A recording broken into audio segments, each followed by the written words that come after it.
Are you worried about retirement? Now, you might not be worried in the sense of, am I going to be okay? Maybe you just want to maximize your retirement. I count that too. Maybe you say, hey, am I leaving any money on the table? Or you're saying, actually, Ari, I don't want to run the risk of running out of money. I'm going to answer all of these questions, but I would say concerns more than questions, but questions that people have asked me in today's video. And I want you to feel less anxious in retirement. And really, as we're coming up to retirement, for a lot of you who submit questions through my podcast, Early Retirement Podcast, I want you to feel really confident. So I'm going to answer a ton of these questions today, and I'm just going to give general insight from things my clients have shared with me. Once again, my name is Ari Taublieb, a financial planner, and I help people retire early. I'm the host of the Early Retirement Podcast, and I'm the vice president of Root Financial Partners. Well, you know where we have to start, right? I am the early retirement host. And so what I mean by that is you're going to need your income to last longer than the traditional retiree, which means if you traditionally retire at 65 and you want to live until 95 or 100 or 90 or just somewhere in that range, you need your income to last for 30 plus years to make sure that you don't run the risk of running out of money. Well, there was a study done, and that study was done by Bill Bengen, and he created the 4% rule, which is saying that if you have $1 million, you can take 4% out of your portfolio every single year and never run the risk of running out of money.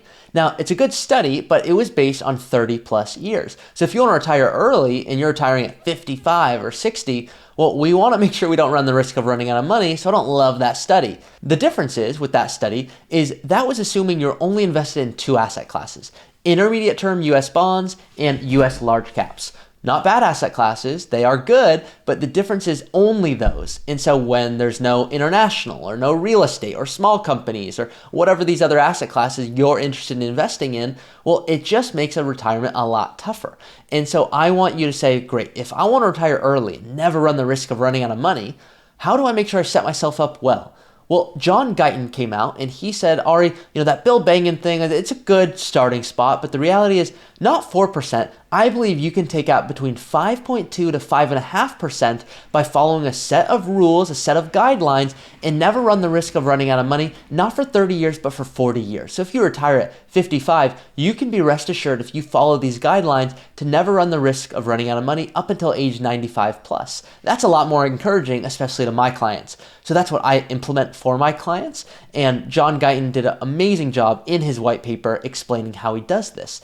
On top of that, a common thing that brings anxiety to people is, Ari, I'm invested and it's easy to go through the ups and downs of the market, but that's when I'm working, when I know I'm adding more dollars, when I have more time.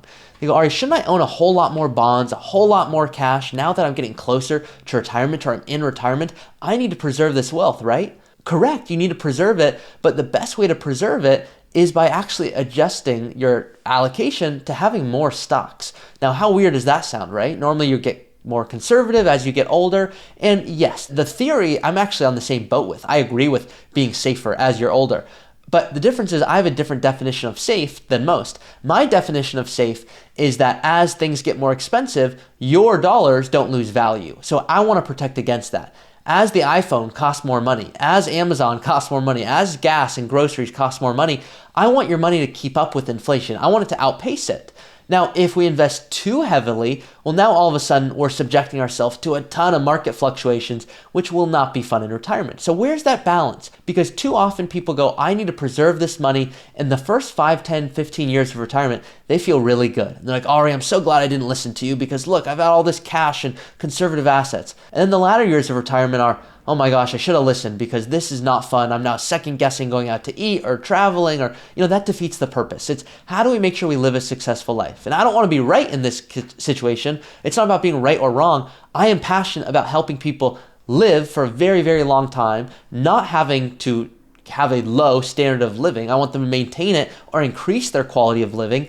And I want them to be able to walk away from a job if you don't love it. If you don't love what you're doing right now, why don't you go find a job that pays a whole lot less, which I know sounds weird, but maybe you do it for more years. A common example is, what if you're 50 right now and you make $100,000 and you go, Ari, I'm going to work until 60 and that's $1 million gross dollars, right? Shouldn't I do that? And I'll go, yeah, but what's the energy level? I mean, what's the impact on your health? If you really hate this, are you seeing your children or your family? And they're like, no, but I need to do it to retire. Okay, consider that. Or what if there's a job that you like way more, but it pays you less? Maybe it's not 100,000, maybe it's $75,000, and you do that for 15 years. So now you've made more money. Now, it was $750,000 for the first bit, and then you add on $375,000. So now you've actually added more dollars than if you just did the first 10 years. Now, yeah, you worked 15 years instead of 10. The difference is you now had pleasure and enjoyment of your life for those 15 years, and you still retired early, and you had a higher financial benefit. So I'm always asking clients to, hey, if there's something you don't love in what you're doing right now, can you shift that? And it really allows you to start practicing retirement, which is my big number 3 here. I want you, before you retire, to really envision your dream retirement. I tell this story a lot, but a lot of my clients, they move somewhere right when they retire, and they go, Ari, so excited to have a different life, do something different. They go, Ari, I like this for 3-4 weeks, but I don't want to do this forever. And now they're kind of locked in. I mean, they bought a home. Now, yes, they can sell it, but they lose financially on that transaction. And so now it's not so fun. So I invite clients, let's say you're doing part-time income. Maybe you don't stop retirement all of a sudden, but it's over the course of time. And you're saying, okay, I'm going to practice living here, or I'm going to see what is it really like when I do this thing in this community. Is that something I really enjoy? Really practice retirement before you do it. Another common question is, when should I collect Social Security? And if anyone ever tells you, here's when you should collect, don't trust that person. Now, that sounds really harsh, but here's why I say that. Is I don't trust someone who says collect at this age or that age, because that would assume that they know exactly when I'm going to die. It assumes they know my tax strategy, my investments, my risk tolerance, of which they know none of that. And so the only way to combat that question of when should I collect is by thinking through the following. If you go, you know what, I have health considerations, and the reality is I am going to pass in my early 70s. Well, collecting at 62 is going to be the best move, because you are going to get, even if it's a lesser benefit, you're going to get it for more years. You can collect anytime between 62 and 70. Age 67 or 66 and 10 months for a lot of people is full retirement age. And then from there, full retirement age until age 70, your benefit increases by 8% or so. Now it's simple growth, not compound growth, but now you're age 70. And if you wanted your on paper maximum benefit, it's age 70.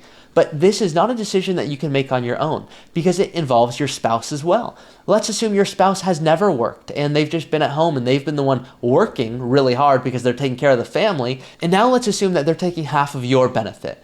Well, if they're doing that, they don't get half of your age 70 benefit, they get half of full retirement age benefit. So now, let's assume your age 70 benefit is $4,000 a month. You'd say, do they get $2,000? No. Let's assume that your full retirement age benefit is $3,500. They get half of that. So that's their benefit. Now, at the end of the day, that $1,750, that's a good benefit, but good in relation to what? What do they want to spend their expenses on? What is lifestyle like? And how do we protect your spouse? We do that by understanding this is not a decision we make in a vacuum. And I'm going to give you that example one more time in a different spin right now. But let's assume you pass away, God forbid, in your early 70s. And my job is to ask these tough questions. So if this sounds really harsh, I promise I'm trying to keep this realistic and helpful for you. Let's assume you do pass in your early 70s. Well, now your spouse, well, they're going to get the survivor benefit, which they are going to get your age 70 benefit. So if you're worried about their income, certainly delay collecting for that reason. Maybe you and your spouse go, Ari, I've seen your videos on Social Security, and I want to collect early because I don't know when I'm going to pass away, and I just want to start collecting, and I'm not going to even invest these dollars. I'm going to use those on things I want to spend time and money on. Great. If that's you, there's nothing wrong with that, but understand the trade-offs, because that's going to impact your tax strategy, because now you're collecting Social Security. Social Security tax implications are very different. Federally, it's taxable based off of your income, and certain states tax Social Security where others don't. So it depends on your state. So certainly reach out to myself as a planner or another planner if you're looking for that custom guidance. The last thing I'll say to reduce your anxiety in retirement is do not feel you need it all figured out. There's a lot to it. There's investments, there's tax strategy, there's estate planning. And it comes overwhelming really, really quickly when you go, oh my gosh, this is not what I spent my life doing. I've saved and invested well, and I just don't know, am I doing the right things? Go through a planning process, either with myself or another advisor. Even if you don't move forward, you will have learned so much more than you could have ever dreamed. You could go, wow, I have a good sense of, does it make sense or does it not make sense? Now, I'll say this quickly, which is there are 3 reasons people reach out to me specifically from what I've found, is they go, Ari, I resonate with your content and the way you share information, and I want you to help craft that custom early retirement plan. Other people go, Ari, I've done a really good job investing, and it's because I have an amazing advisor, but they've done a good job, and so they are retiring themselves at this point. Lastly, there are people who go, Ari, I love managing my finances. In fact, I've done a good job, but God forbid anything happens to me. I want my spouse to be taken care of. I want my partner to be okay. There are so many different reasons to hire financial planners or to not hire them. Many people go, everyone should work with a financial advisor. I don't believe that. Only work with an advisor or anyone if the value that you're receiving is greatly outweighing any cost that's being charged. So go through a planning process either with myself or other advisors that resonate with you so that you feel really confident about your retirement. Last thing here is if this is helpful or if you're part of a group where you talk about retirement or retirement planning, I kindly invite that you share this video with them so that they can understand how to be more confident in their retirement. It's more fun to be able to retire with friends. Lastly, if this video is helpful, please like this video and comment below financial freedom if you want my free tax guide. Thank you so much for watching today's video. If you don't know, I am the host of the Early Retirement Podcast, and this is what I love doing. I help people create a custom strategy to retire early. You can always reach out to me or a member of our team here at Root, and we would be happy to walk you through our planning process to show you how we can help you get more life out of your money.